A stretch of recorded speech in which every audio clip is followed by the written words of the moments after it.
Oh. Hello, I'm the Nostalgia Critic. I remember it's a home.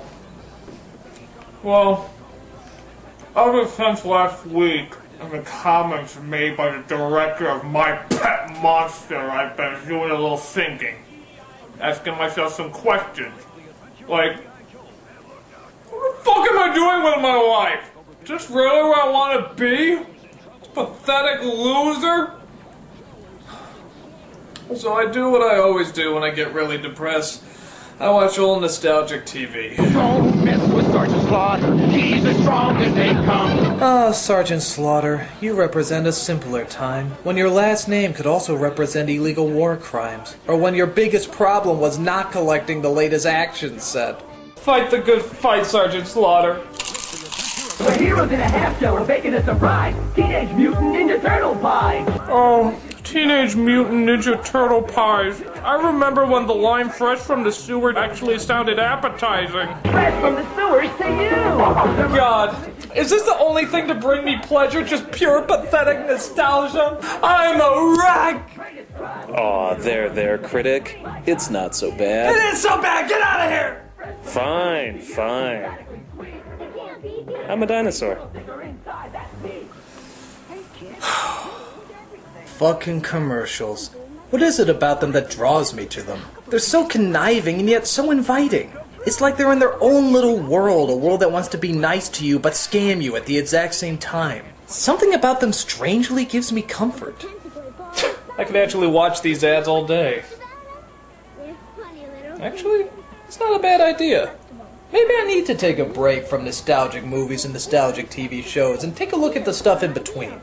I mean, I loved commercials growing up. They got me excited for all the things I'd pester my parents over until their ears gushed with blood. Every time you watched them, you felt like you were making a deal with them. You buy their products, and they in return deteriorate your intelligence and physical health. It's a good trade. How can such cunning manipulation go unappreciated? You know what? Fuck it.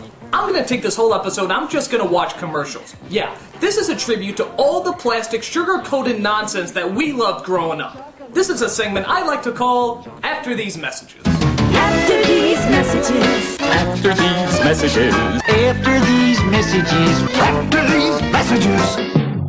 We'll be right back. I'm not gonna go in any order or tie them together with any theme. It's just gonna be commercials. So, let's get started. Look, it's Jeff Armstrong. He's eating Apple Jacks. Apple Jacks. You remember these commercials, right? It always starts off with a group of kids eating the cereal, and some snooty know-it-all always asks why they like eating it if it doesn't taste like apples. Which is a good point. Why the hell doesn't it taste like apples? It's like if Cocoa Puffs tasted like Oat Bran. It's kind of false advertising. It's Jeff Armstrong. He's eating Apple Jacks. He's cool. We'll see. Yes, but we'll see if he's cool by subjecting him to the Apple Jacks test. Not the Apple Jacks test. Yes, the Apple Jacks test! You named it Apple Jacks. Shouldn't it taste like apple? That isn't why it tastes so good. Then why? You must choose. But choose wisely. They just do. You have chosen wisely. Kellogg's Apple Jack cereal is part of this complete breakfast. And then they all end with the kids taking a picture together. But my absolute favorite is the caption at the bottom. Applejacks 94. Somebody actually looked at this picture and called it Applejacks 94. As if to say, yeah, I remember that summer. That was the summer of Applejacks. The summer where anything was possible. The summer where boys became men and girls became women. That was Applejacks. I know. I wrote it on a picture. Do you think the kids from It did that? Like when they all took that picture together, they simply labeled it the summer of Applejacks 54? You know, instead of the summer of, oh my god, a killer clown, a fucking killer clown, don't ever forget the killer clown, a killer clown. It could happen. Kellogg's Apple Jack cereal is part of this complete breakfast. I don't know what she's feeding him. Read what we like. Pop your basketball floppo. How about Popbles? That was a clever idea. It was a series of sports balls that could be turned into cuddly creatures. I got a popple. Pop your basketball floppo. Who got the ball? I got a popple. This raises a few questions, though. Like, why were they playing with a furry pillow-like ball to begin with? Hey, you got our basketball? Oh wow, that's a hairy fucker. It doesn't bounce in the slightest. This'll do us well. And then, of course, when they go after the ball... I've got a problem! Well, shit, he's got a supernatural creature that hasn't been discovered by science yet, but where's that darn ball? Also, I felt bad playing with these because I always felt like I was giving the Popples a migraine.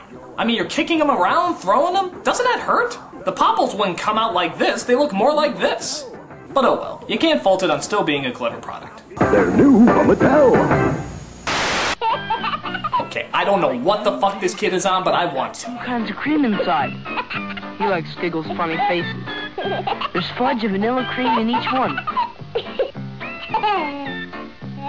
My God, people stoned out of their minds don't laugh this hard. New Giggles cookie. 2 kinds of cream in each funny face. Are you gonna eat that? Turn the gas off! Turn the gas off!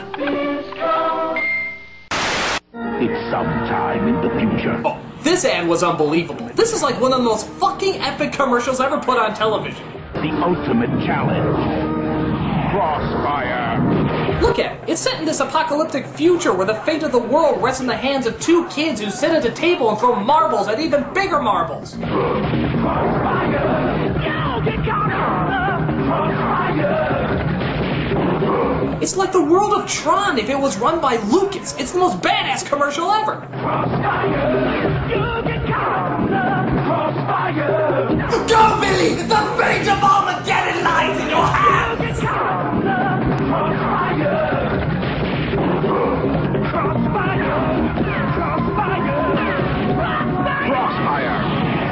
You'll get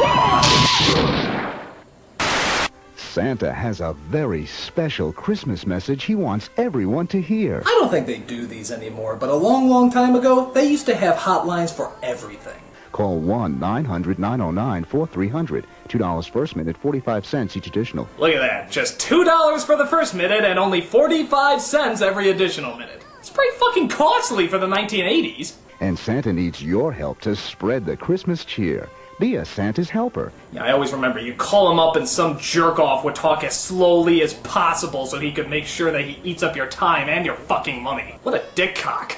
Get your parents' permission to call Santa's special phone number now. Actually, this sort of takes on a different meaning nowadays, doesn't it? When you make a call that costs money, there's usually a different idea behind it. And the idea of Santa being a part of that is pretty freaking creepy. You've reached Santa's hotline. Have you been a naughty little boy? I bet you have. What are you wearing, naughty little boy? I have a candy cane in my pants for you. Get naked.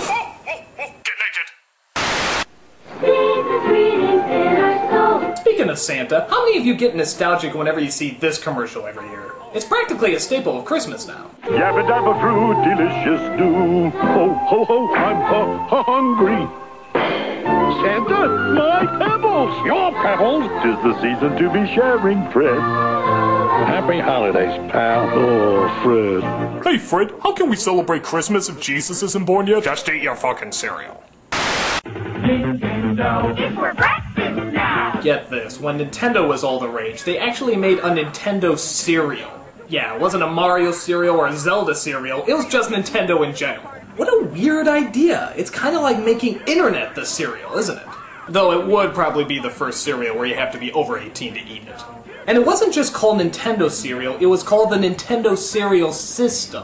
What the hell does that mean? Do you really have to put the word system at the end? Are we really gonna confuse this Nintendo for another Nintendo? Nintendo Cereal System is a super part of this nutritious breakfast. No! You meant Nintendo the Entertainment System. I thought you meant Nintendo the animatronic horse that only eats toothpaste and circus midgets. He's very big in Sweden.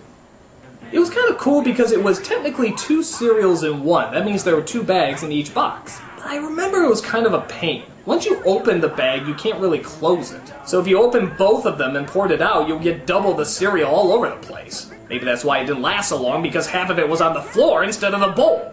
Well, if it had Nintendo on it, you know we were gonna love it anyway. 2 cereals in one! Wow!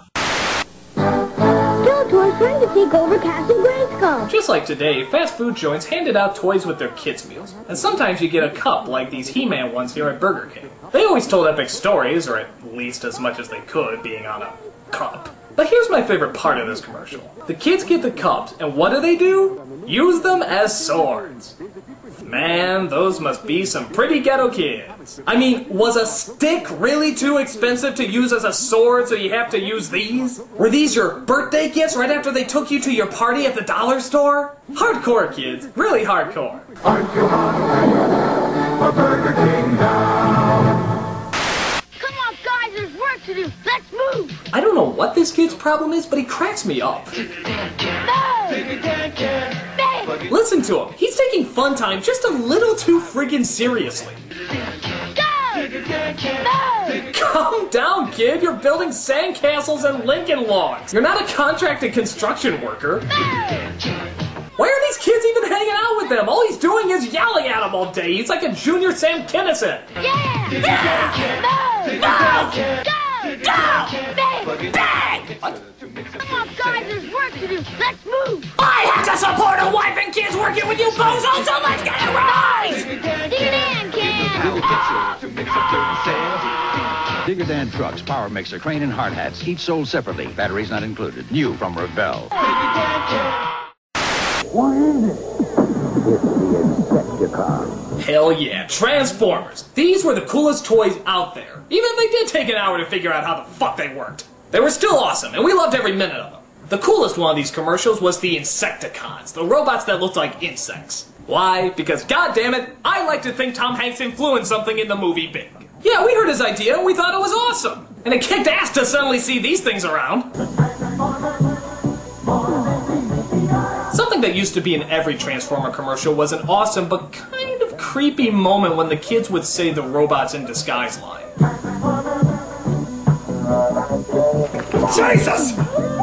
I mean, it's cool, but it's also pretty freaky. It's like the kid got possessed by the devil or something. Your mother sucks cocks in hell.